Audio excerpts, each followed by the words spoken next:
The first high school football Friday of the season. Talk about getting things started with a bang at the beach. No softball games to start the season between Kempsville and Green Run. Now, last year, these two teams played twice, both in very close games, and there was no love lost tonight. Stadium packed to see the Stallions take a 21-7 halftime lead, but Kempsville would start their charge. Noah Lee hits Dominic Riley McIntosh down the sideline, and he takes it down to the 5-yard line. That led to a Lee touchdown run to make it 21-14. Green Run was mowing the ball down the field, but here on 4th down in Chief territory, quarterback Kevin White's pass picked off by Deshaun Smith, giving Kempsville a chance. The Chiefs would actually throw an interception in the red zone to give the ball back. Here we go, one last chance. Lee tries to get something going, scrambles, trying to keep the play alive, but his pass picked off by Caleb Turner. He goes all the way for the score, and the Stallions, they hold on to win the game 27-14. Oscar Smith, the reigning Class 6 state champs, at home against Deep Creek, the Tiger entrance, one of a kind.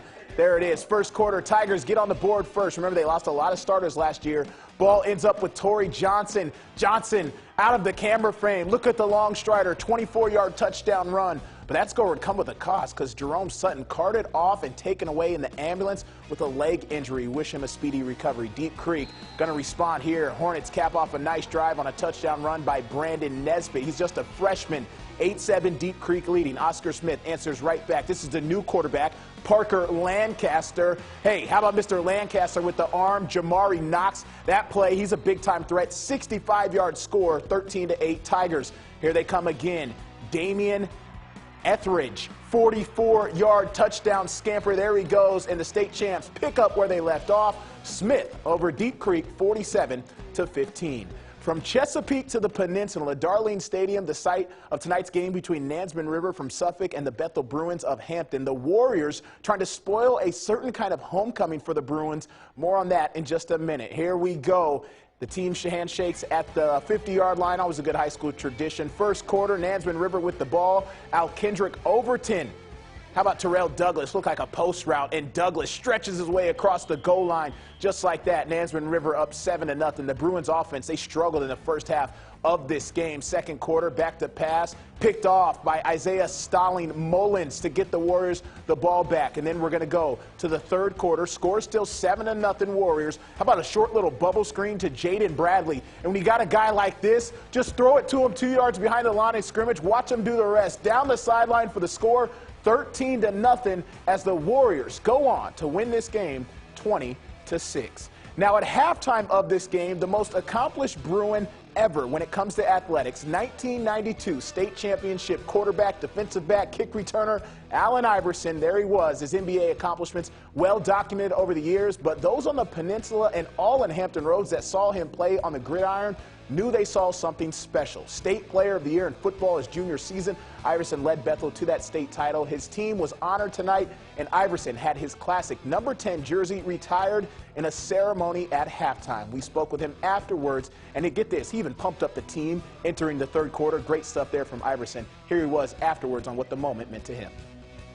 The thing I get out of it the most is just to motivate other people. You know what I mean? To motivate grown-ups as well as the kids, you know, to show that anything is possible, man. You can come from this place right here and go to the top of the world. You know what I mean? Your dreams definitely can come true.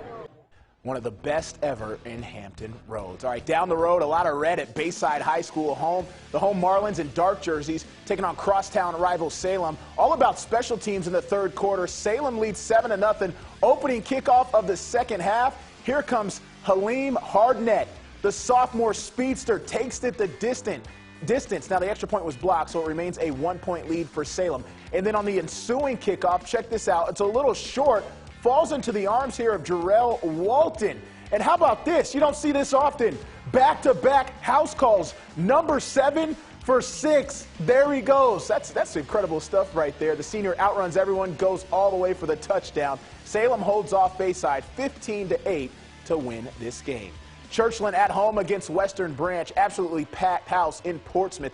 Two big-time opponents, Western Branch and White. This is Paul Billups. He just signed with North Carolina a few days ago, and the future for the Tar Heels looks bright. How about 45 yards to the house? Bruins up 21-20.